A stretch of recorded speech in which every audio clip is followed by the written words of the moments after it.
Hello, everyone, and welcome to The Current, the North Central Region Water Network's Speed Networking webinar series. The network is a university extension-led collaboration in 12 upper Midwestern states. My name is Rebecca Power, and I will be moderating today. Our topic for today is conservation practice tracking for the Mississippi River Basin.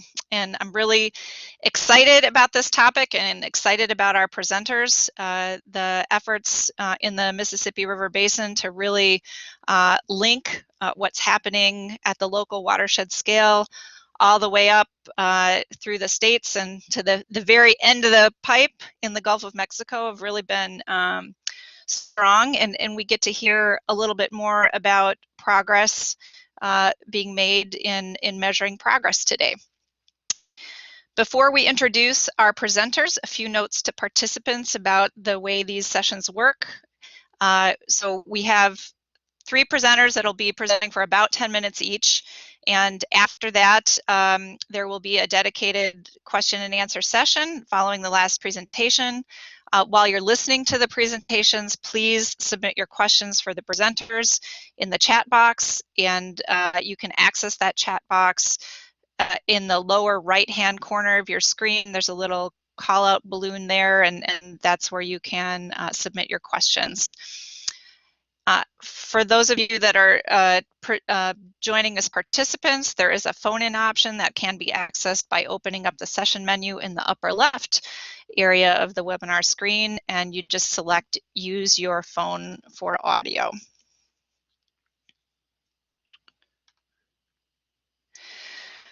With that, let's get on to introducing today's presentations. So our first presenter will be Katie Flahive from the U.S. Environmental Protection Agency. She'll be talking about tracking progress toward our Hypoxia Task Force goal. Judy Herald is joining us from the Indiana State Department of Agriculture, and she'll be talking about showing or demonstrating Indiana's commitment to enhancing water quality through the use of GIS Story Maps of the major river and lake basins in Indiana.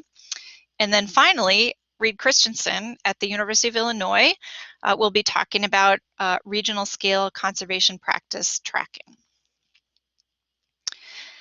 And now to introduce Katie.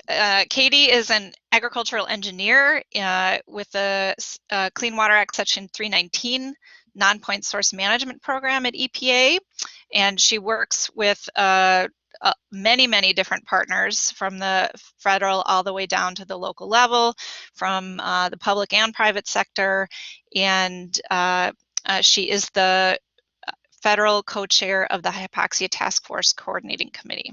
So welcome, Katie, and take it away. Okay, thanks much, Rebecca.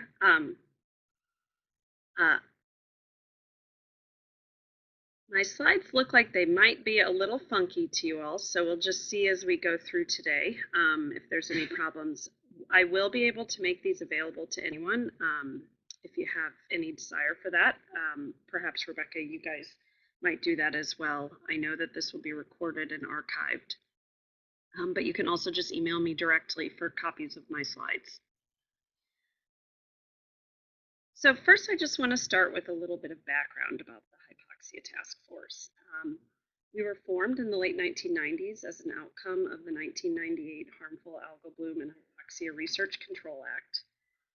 And following that was an integrated assessment conducted by the White House of the issue and the challenges.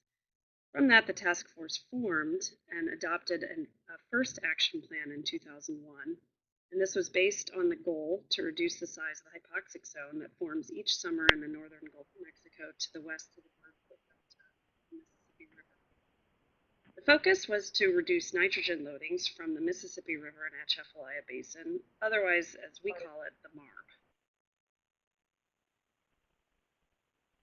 A science reassessment was conducted then in the mid-2000s, and this was done to better understand the advances in knowledge. There was a lot of science that was being published at the time that helped us better illuminate what was going on in the basin and the Gulf itself. And we conducted the reassessment to better understand how to integrate this knowledge into our actions.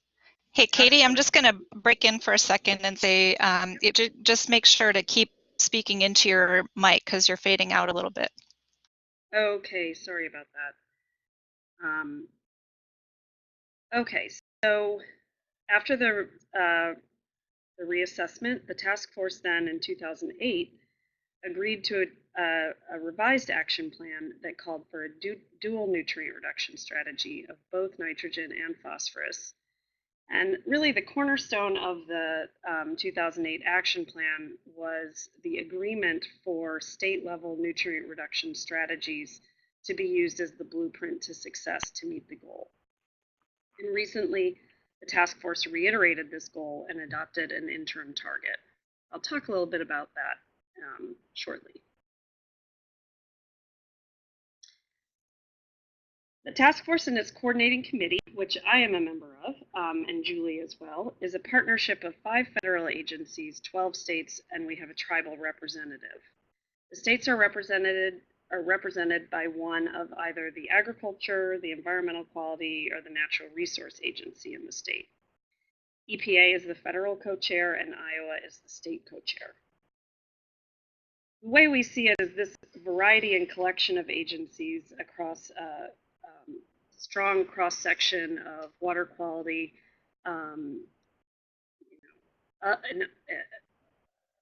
well, this strong collection of organizations and agencies just provides us the forum that encourages us to have a holistic approach to reach our goal.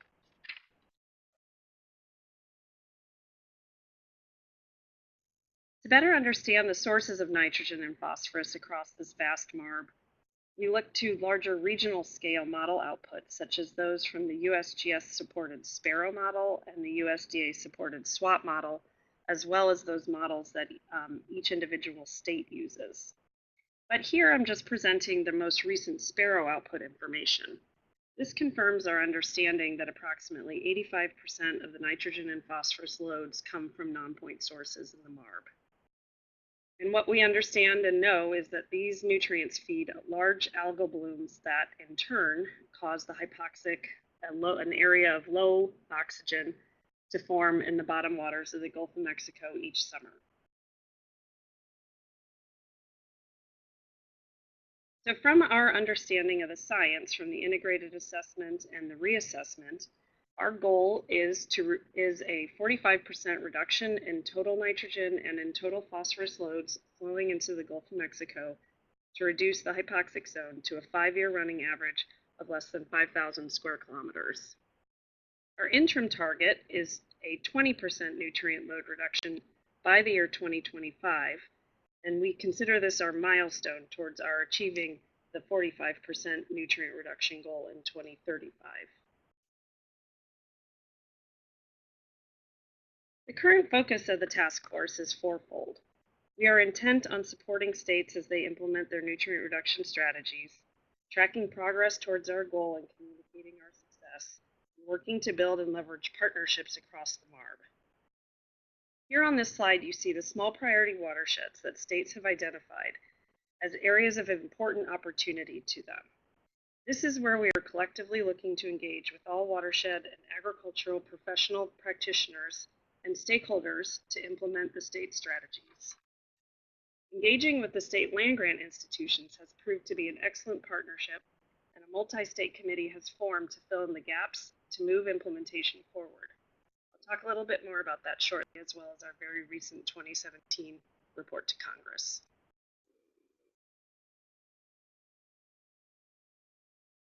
We are looking at a vast amount of data to track our progress at a variety of times.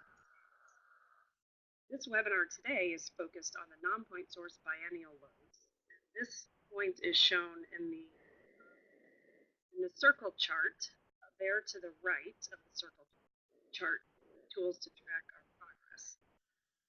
The timeline that's presented below presents how and when we expect to provide updates on the progress by using this data information. Hey, Katie, it's Rebecca. You're starting to fade out a little bit again. Okay. Got it quite close, but please do let me know, Rebecca. Yeah, I will do. Thanks. Here I'll give an example of a different set of data. I mentioned it on the webinar today. We're focused on the NonPoint Source biennial. This is in another prong on that bubble chart. Here you see the annual load measured by USGS in the Mississippi River near St. Francis, Louisiana. The baseline period for load comparison is 1980 to 1996. The total nitrogen 5-year running average, what we consider our measuring stick, for 2011 to 2015 was about 21% below the baseline period average. The total phosphorus 5-year running average for 2011 to 2015 was about 13% above the baseline period. So while the 5-year total nitrogen average is below our 2025 target, the 5-year running average is heavily influenced by low river flow conditions in 2012, and the 2015 total nitrogen loads are above the 2025 target. So I just want to show this piece to express and to highlight the challenges that we face as we look to refine how we are tracking our progress. We know that we can't declare victory in years when the toxic zone is much smaller than average, like the drought years of 2000 and 2012. Nor should we declare our efforts in vain when the heavy rains and floods make the problem worse. So we continue to look to the tools and data that will allow us to understand our progress. Sarah 46, the committee that we collaborate with Rebecca and her colleagues on, this committee was formed to represent the LandGrant research and extension that is closely coordinated with the task force. We have a document that will soon be updated, it's on our website, that represents the research and extension gaps as they are understood, and as those research and extension gaps are understood, we'll be able to enable the states to robustly implement their strategies. Here are a few examples of the work that the land grants are coordinating. And a key effort is the development of a NonPoint Source tracking framework, which will allow states to track conservation impacts on a biennial basis. We will hear more about this effort today from Julie and Reid. And I just want to note that we're grateful for the collaborative work with the Walton Family Foundation as they support this effort across the states. Finally, I just want to briefly mention our 2017 report to Congress that was published last week. This is also on our website, and everything I've talked about so far today is described in detail in this report. I'll now turn it over to Julie Herald from the Indiana State Department of Agriculture. Great, thank you, Katie, so much. And again, so before Julie starts, just a reminder to folks to submit any questions that you have in the chat box. And I know a lot of times these webinars, we're sitting and doing a lot of listening, and that's great, but we certainly hope that you'll consider participating in the conversation as things move along. And now to introduce Julie Herald. So Julie is the program manager for the Conservation Reserve Enhancement Program and Water Quality Initiatives for the Indiana State Department of Agriculture, Division of Soil Conservation. So I'm not going to read everything on the slide, but Julie is a proud graduate of Purdue with a degree in landscape horticulture and design, and has nearly 20 years of experience in conservation. So thank you so much, Julie, and look forward to your presentation.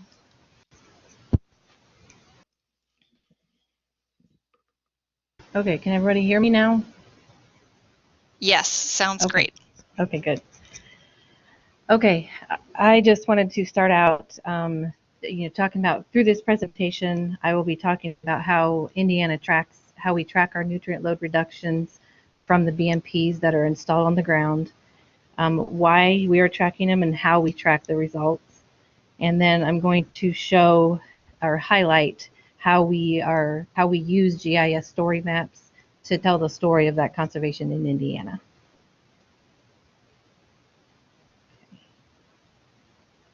Okay, there it is. Okay, wanted to start out today just talking about the Indiana Conservation Partnership. This is a very important partnership within the state of Indiana. There are 8 agencies that all work together to help. We have all these agencies, the 8 different ones, I guess I'll go through them here. The Indiana Department of Natural Resources, the Farm Service Agency, the Indiana Soil and Water Conservation Districts, the Indiana State Soil Conservation Board, Indiana State Department of Agriculture, the Natural Resource Conservation Service, Purdue Extension, and the Indiana Department of Environmental Management. All these partners share the common goal of promoting conservation, and we work together to deliver that conservation throughout Indiana. And many of these throughout the counties in Indiana, many of the staff under these partnerships, they all work under the same roof.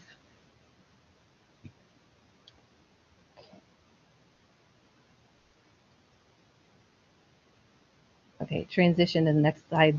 It's a little slow, but I'll deal with it here.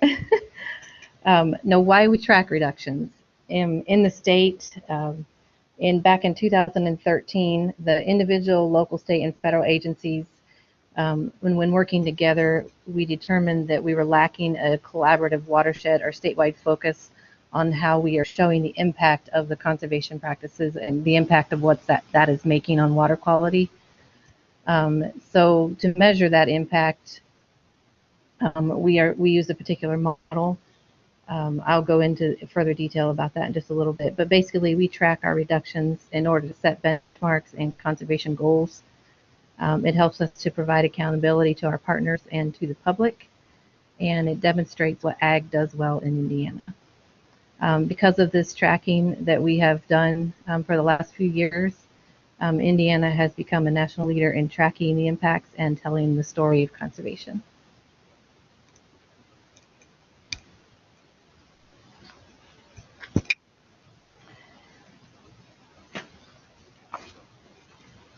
In order to help us tell the difference that we are making, the data, all the data from the conservation practices has to be collected. So on this slide, you will see this is the methodology for how our data is collected and shared by partners. The different agencies that are involved in conservation implementation in the state, all of that information, or all those agencies are listed there in the green boxes. And all of that information is consolidated into one report. And then all of that information is then run through the Region 5 model, EPA Region 5 model.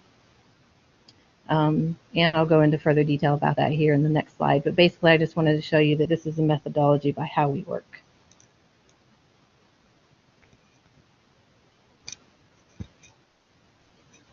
Once the data is consolidated into the report, all the BMPs are run through the EPA Region 5 model to calculate the sediment, nitrogen, and phosphorus load reductions. It is an EPA approved model. It's easy to use. It is a Microsoft Excel workbook, and it can be used by anyone. It is also site specific, which is good for how we use the model.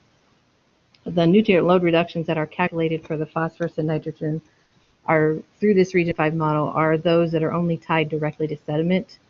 So any of the nutrients that are dissolved or carried by runoff waters are not accounted for in the Region 5 model. If you wish to know more about the Region 5 model, you can check out the website there on the Tetra Tech website. There they have a link there to the Region 5 model.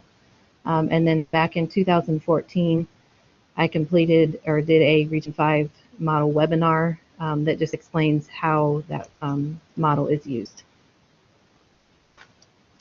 And there is a link there to that webinar if you are interested.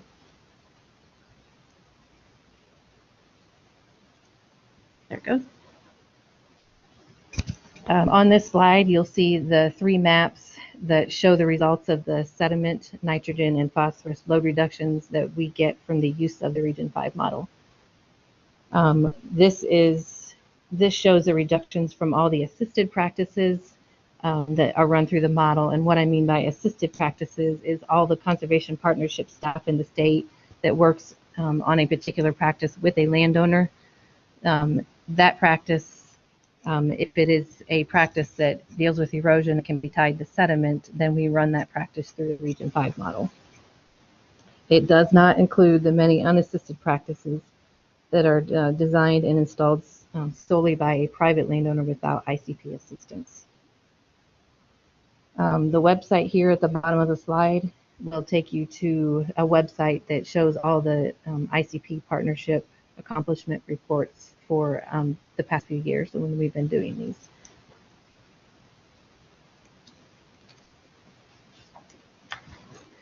Okay, now that I've gone through there real quickly on how we track, why we track, and how we use the Region 5 model to track and showing those maps that we create, now I want to go into talking about the GIS Story Map applications that ISDA built for the 10 major river and lake basins in Indiana.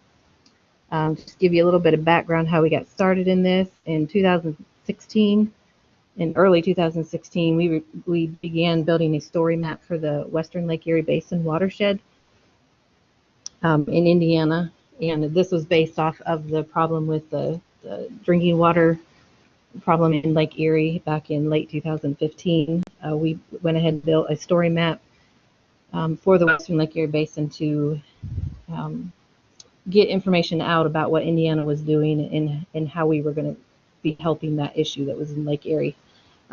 Around that same time, Indiana, we created another version of our state nutrient reduction strategy, and as one of the milestones and goals within that strategy was to build a story map for all of the basins within the state.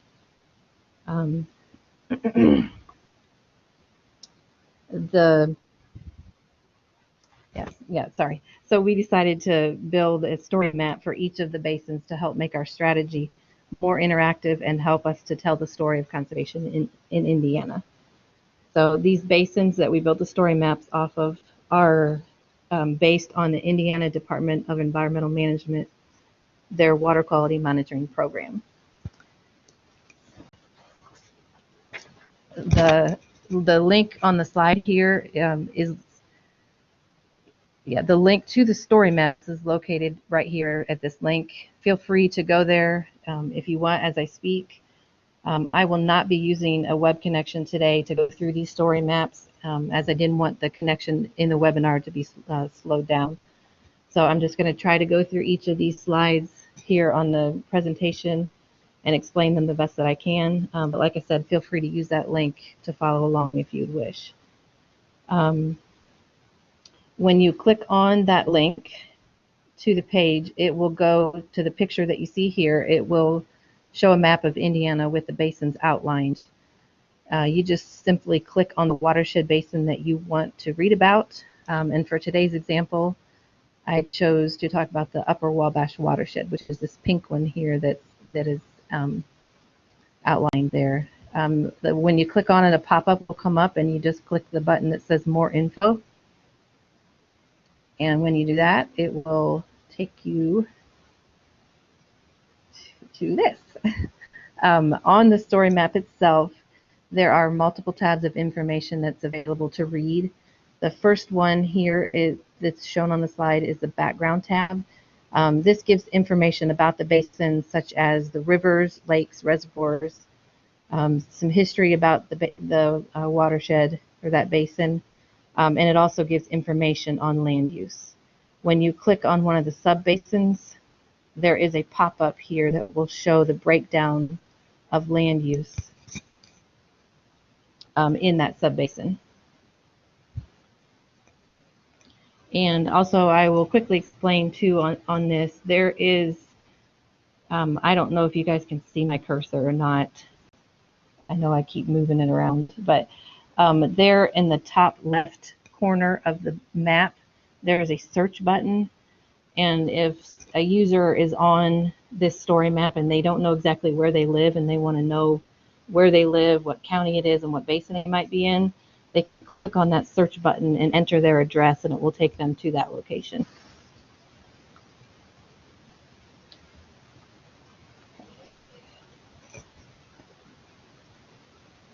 We have to go to the next slide. Okay, the next second tab on the story map is called our water quality tab. It shows information here in the narrative. You can read information about the different agencies and organizations that conduct water monitoring throughout the basin. If you click on a particular location, one of these dots, there is a legend over here that shows who the different agencies are, or list the different agencies. And if you click on one of these buttons, a pop-up will come up and give you particular information about that location, about that monitoring site. On the third tab, this is our Conservation Efforts tab. This tab features information about the most common BMPs that are implemented in the watershed basin, information about the conservation programs that are used, and also has pop-up information on the nutrient load reductions that are calculated, such as I explained earlier. If you click on the basin, it will bring up a pop-up and shows the sediment and phosphorus and nitrogen reductions for that particular basin.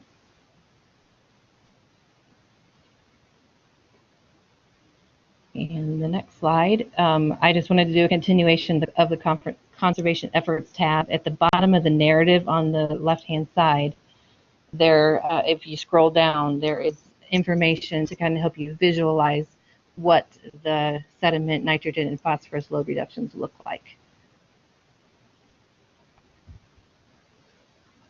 On the fourth tab, this is called the Soil Health tab, and there is a narrative over there that just explains briefly to a user what soil health is all about.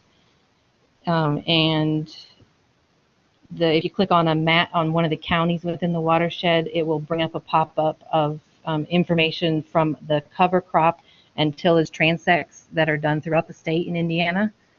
So information for just that particular county will come up. It will show how many cover crop acres according to that transect are in that county. It'll show the number of acres of conservation tillage, of no-till, a lot of information within those pop-ups.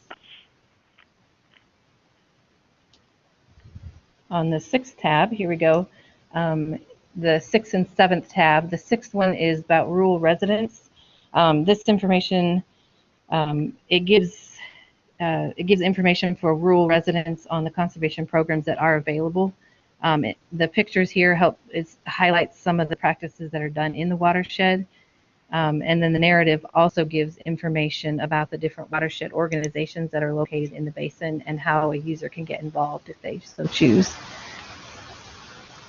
The next slide, the seventh slide, is the Urban Residents tab. It is set up very similar to the Rural Residents tab. There's pictures of some urban conservation practices there, and there's also information about certain programs and what an individual can do to help conservation in their area.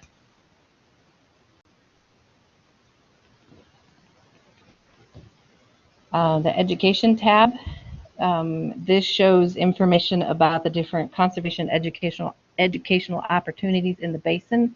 There's a few programs that are listed here. Our Infield Advantage program, the Conservation Cropping Systems Initiative program is on there. Just several different ones are listed there. And on the map itself, you can click on the button or one of those dots, and information will pop up about that particular location and contacts that you can get for that particular educational opportunity. Okay, the ISDA contacts tab. This is, basically the name explains what it is. It's just information on the ISDA staff that works in the basin, and you can get contact information for that person, for that individual, by clicking on the button and getting the pop-up information. The last tab on the story map is just a link to the state's nutrient reduction strategy website. And this is an actual working website in the story map, so you can navigate through the website when you are on the story map. So I feel like I went through that pretty quick, but if anybody has questions, feel free to contact me. My information is located here on the slide. Our link to our website is located on here, and then if you have any comments, questions, feedback about the story map or about our nutrient reduction strategy, you can use this email address. So that's all I have. Excellent. Thank you, Julie. And we know these are quick introductions to what our presenters are providing, and And we want, we encourage, this is a tease, so you can contact them later on, depending upon what your particular needs are or questions. And so Julie's contact information is right here, and we'll also share it again at the end of the session. And we'll get to questions for our presenters after our last presenter, which is Reid Christiansen. Reid is a research assistant professor in the Department of Crop Sciences at the University of Illinois at Urbana-Champaign. He's been doing work on surface water quality for a number of years. You can see his degrees there, and he's a registered professional engineer, professional civil engineer in 3 states, worked on urban water issues as well as in agriculture. And Reid, look forward to your presentation. Thanks. Boy, I really get excited about thinking about this whole tracking issue and the potential here, because there's a lot of room to grow. But it's really nice to see the background, and Katie pointed out some interesting facts, I guess, about what we're seeing going down the Mississippi River and the variability in flow or rainfall and just general climate in the basin has a big impact on what we see going down and the ultimate loads. That's why one of the reasons that tracking on paper might be a good way to help us level that out a little bit.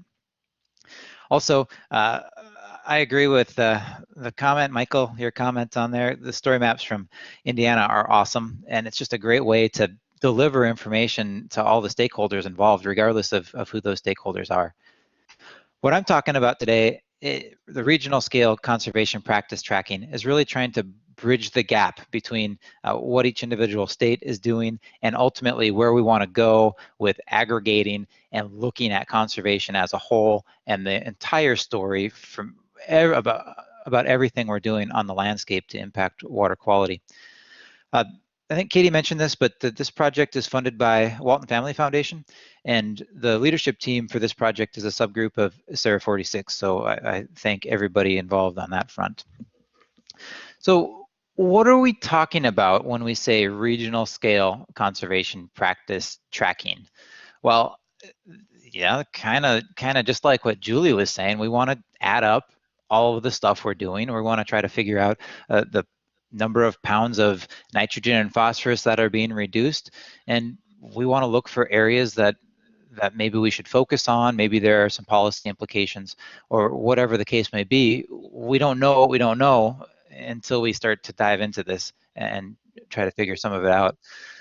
So we've got a whole bunch of data sources available to us. I put 4 kind of generic categories up here on the screen. We have private data, we have federal data, survey or other data sources, and then state program data. And that's fine. Those are all like disparate data sources, right? They don't necessarily line up with each other, and they aren't put together really they might not be put together for the purposes of water quality or tracking water quality. But we have them available to us in some way, shape, or form. And each of the states in the reporting zone or that are reporting to the Hypoxia Task Force have a hodgepodge of this information. So they have their own state programs based on the state's political climate and their priorities and the types of agriculture they have going on in the state. And that's really kind of the strength of this whole idea of having state-specific nutrient reduction strategies, is that you can tailor it to exactly what you need and what the needs are of the state. But that makes it a little bit difficult when we're talking about trying to add stuff up across the state lines. There is a good way to think about this, though. But in order to really think about it well, we have to take a lesson from our 11-month-old daughter, and I have to show a picture every time I give a presentation. But we got this picture of her several weeks ago playing the ring stacking game at daycare, and it immediately clicked in my head. Aha! We can think about tracking or stacking these data sources up just like we would stack rings together in the ring stacking game. And really, there's only one logical way to do that, and that is to put the big ring on the bottom and work your way up. So that's what we're going to do here with this conceptual framework. Is let's think about the rings and think about which one should go first. The federal data is the one I'm going to be arguing should go first, because not necessarily because it's the biggest ring, but because it's the most common measure. This data source is available, is ubiquitous, right? It's consistent across all of the 12 states, and each state has producers applying to or enrolling acres in these federal programs, like the Environmental Quality Incentive Program. And once we set that foundation, now we have all the parameters that we need, basically the minimum measures that are available with this common data source, like 8-digit watershed location, when the practice was put in, what type of practice it was, and how many acres are treated by that practice. Once we set those minimum measures, we can start to add on other data sources. So each of the states have individual program data. We can trim that off a little bit and then again line it up with or align it with the federal data parameters. We have to avoid double counting, of course, because some practices are co-sponsored between a state and federal program. But and then we can move on to private data. This each data, of course, has plenty of sources of information from the private sector. So commodity groups are collecting information in the conservation space. Nonprofits, foundations like Walton Family Foundation, they fund a lot of conservation efforts. And probably a bunch of groups that don't have anything to do with water quality, but they might be enacting some change in the landscape. And if we can quantify that, or if we can quantify the water quality benefit, why wouldn't we want to include that in our story? The last piece here, survey/other data sources. Who knows what these might be? They might be flashes in the pan, or they might be state or even county specific. And we might not have a lot of confidence ultimately in that data point, but it really highlights what that maximum possible value for that county or for that state might be. So how many acres are treated with a bioreactor in the state of Illinois, for example? We may not have that. We may not have that nailed down fully without including some survey or some other data sources. Okay, real world example here. These are cover crop acreages for 2016 for Indiana, Illinois, and Iowa. So you see up there are a lot of data sources, right? We've got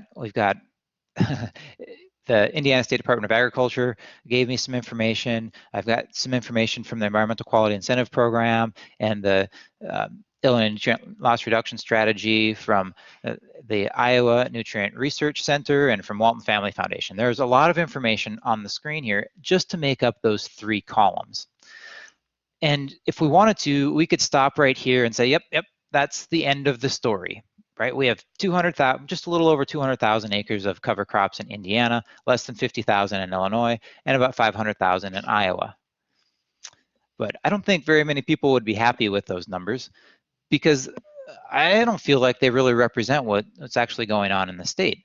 But the question is, where do we go next? Where do we find more information about what's happening in each of these states? And that's a good question. I don't know all of the answers, but we can start to look for some sources. And here's one good example. The Environmental Working Group, or EWG, did a report. They released it this year. The link is down here on the bottom left.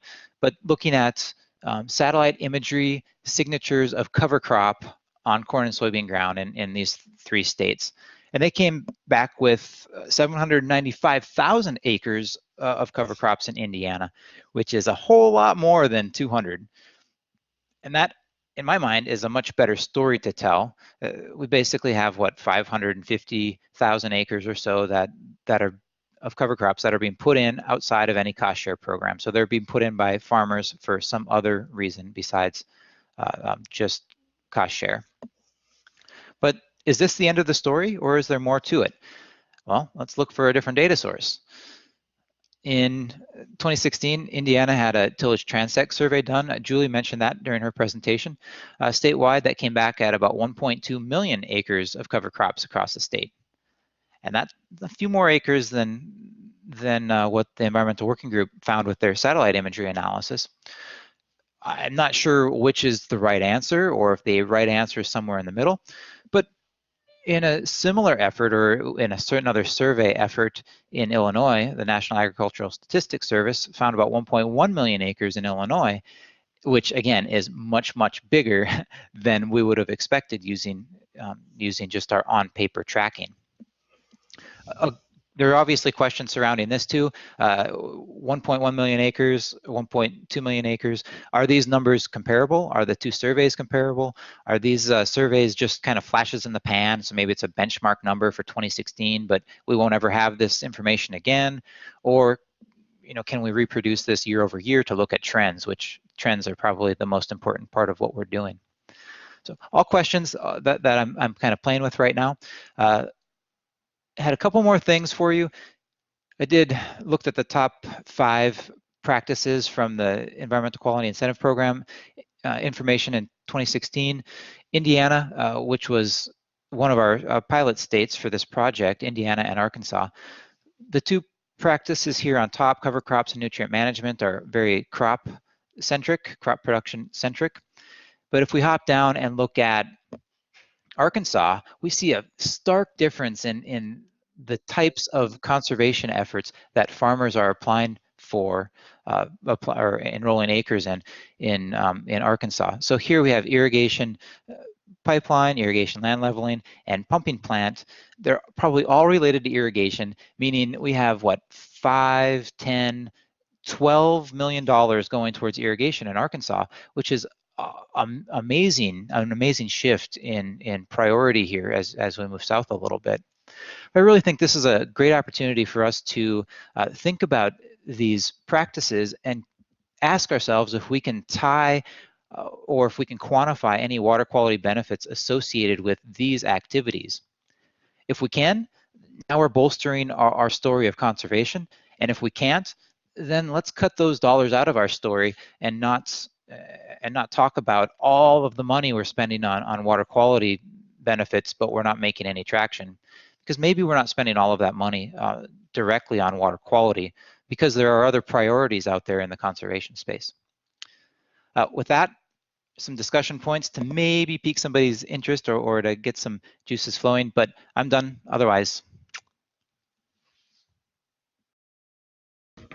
Great. And Reid, do you just want to say something briefly about those discussion points before we get into questions? Oh, I figured there'd be plenty of questions, but yes, I will. So I wanted to, again, highlight the differences in agriculture between the different states. This is something I hadn't really put a lot of thought into. And yeah, sure. In the back of my mind, obviously, agriculture is different as we move around. But the stark differences maybe is what hit me so hard. Agriculture is not agriculture everywhere. Everybody has their focus area, and recognizing that and considering that when we're thinking about doing our conservation practice tracking, and even when we're thinking generally about the Mississippi River Basin and where our load's coming from, those are important considerations.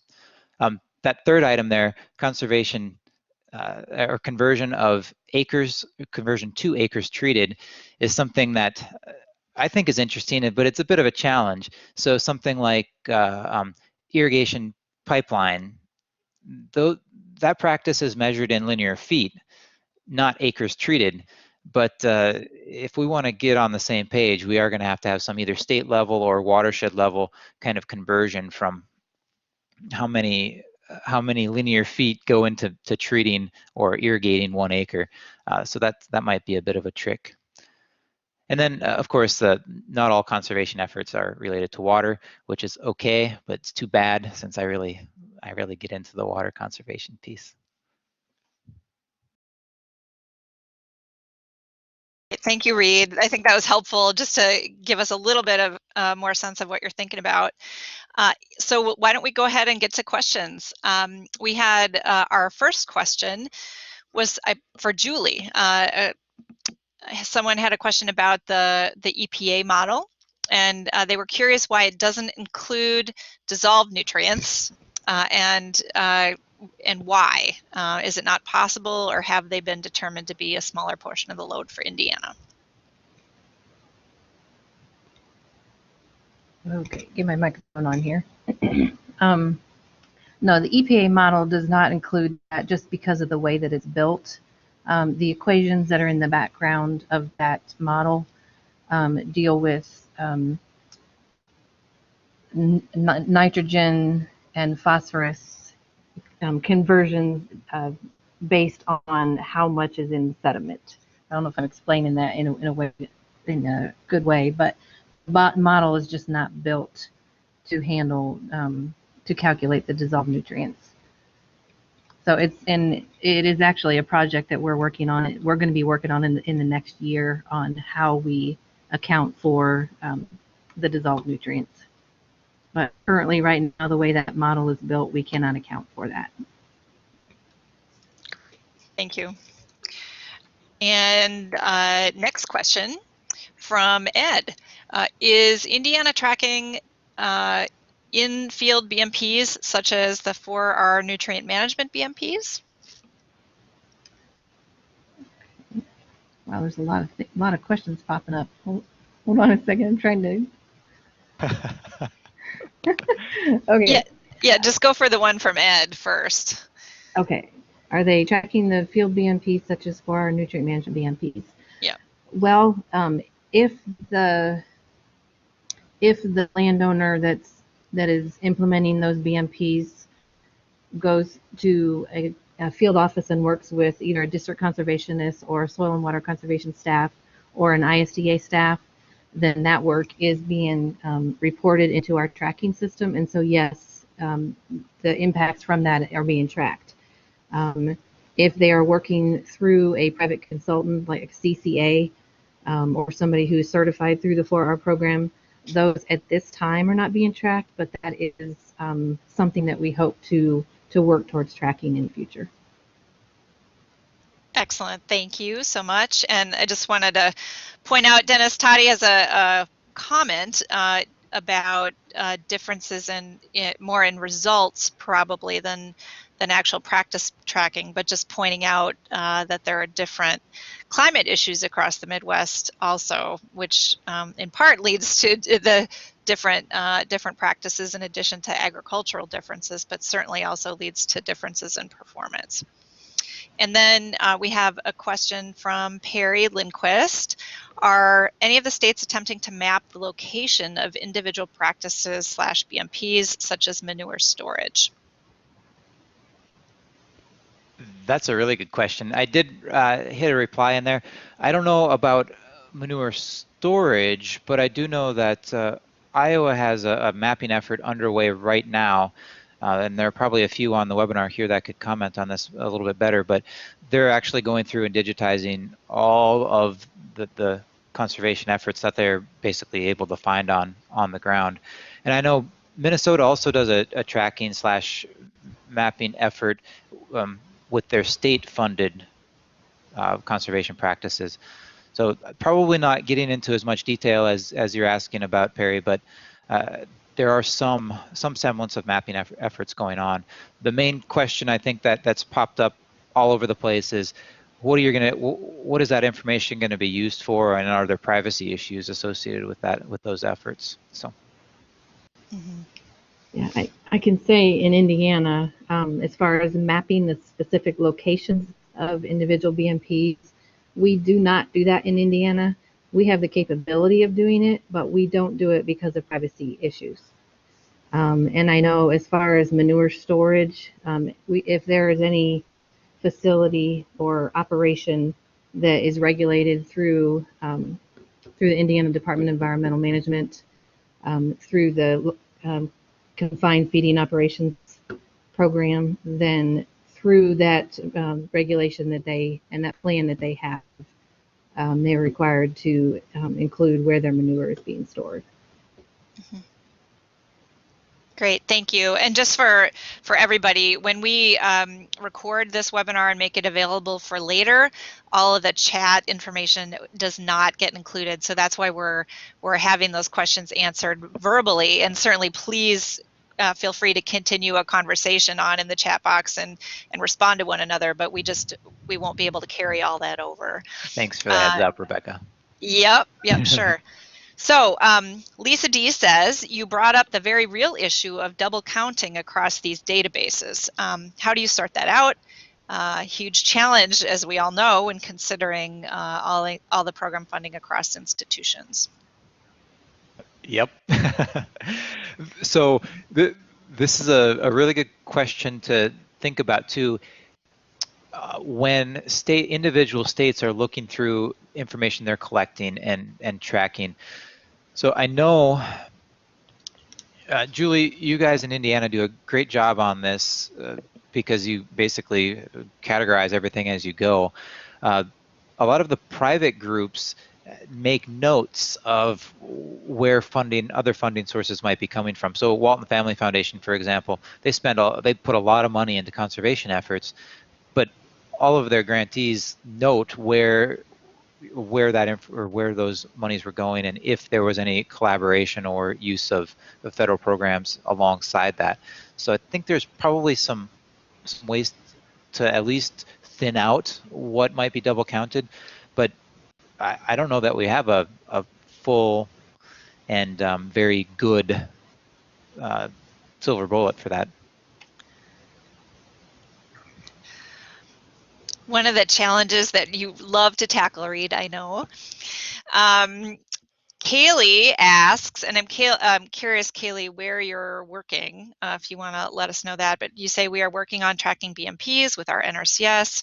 Do you still quantify practices that at least to some degree improve water quality? I'm thinking about the practice standard descriptions where water quality may not be the primary focus. That's a great question. And I know, Reid, you've been wrestling with that. Oh man, it's huge. So I'm of the opinion that even if even if there's a slight water quality benefit or water quality is a co-benefit or however you want to frame it, if it does anything positive for water quality, I think we should throw it into the mix, and why wouldn't we want to track it? The question is, where do we get those vetted numbers? So the quantifications that we're making, where are those numbers coming from, and who's making that decision on how much better that practice makes water quality? That question has been largely answered in a couple of the states where they did the science assessments and they included the highest priority kind of conservation practices for the state, and they tied numbers to those. And in Indiana, again, they're using the Region 5 model to estimate the benefits. But again, that doesn't get to everything that we have on our list, and I would love to get to everything on our list at some point. Thank you, Reid. Just listen to that enthusiasm. Isn't that exciting? Okay, so, and I just want to point out in the chat box here, we have some notes related to Perry's question about Iowa being in the process of more comprehensive practice mapping, Minnesota, Illinois, and I think Ohio. Okay, other questions about the presentations from our participants? Well, I have a question then. So what do you all see from your different perches there as the next steps in conservation practice tracking, either in your state, Julie, or in the Mississippi River Basin as a whole? Like, what are the big next steps for us? Well, as far as Indiana, I did touch on this briefly earlier, and that is where we are looking at a project in the next year and trying to figure out how we account for the dissolved nitrogen and dissolved phosphorus. We're actually going to be working through the Walton Family Foundation and Sarah 46 group to do this. And Reid, you did touch a little bit on that earlier, but that is a big step for us in the next year. And also, we continue to try to tackle how we capture private data and how to use that information to help tell the story. One of the issues that I see is with some of I guess the survey type data or the other data sources that are available out there, looking at those maximum numbers across a state. Julie, on your story maps, you have broken down by county how many cover crops from the tillage transect survey are in each county. But that's another issue with some of the surveys. We may not have that spatial resolution, so we might just have a statewide number. And being able to partition those numbers out would be really handy, just to get a little bit more spatial resolution. Though at some point you gotta stop with that and just call it good enough. But I see that as another next step. Well, this is Katie. I agree with all those things. And a key step for us as we continue working towards tracking our goals holistically across not just the conservation efforts here, like Reid said and Julie said, the private aspect of this, being able to represent what's happening on the landscape through survey data, through working in partnership with other organizations. We're very interested in identifying those opportunities and how we can continue to build on the partnerships that are forming around this area, but then also looking at how this information that Reid, the information tracking tool that Reid is developing, how this can be used to enhance state models, how it can be used to enhance regional scale models to help us better present the overall work that's happening across the Mississippi River Basin to track the progress towards the goals. You know, a huge next step will be once these databases, once these tracking tools are developed, how do we use that effectively well into the future to tell the story of success and to also identify our challenges. So that's kind of from the very big picture piece that we're considering at the MARB scale. Well, another note there, Katie, and you touched on this during your presentation, is the idea of flow normalization, right? And trying to limit all of those climatic implications and trying to get to what we're actually doing on the landscape to make our water quality better, regardless of how much rain we get, or regardless of the temperature in a given year.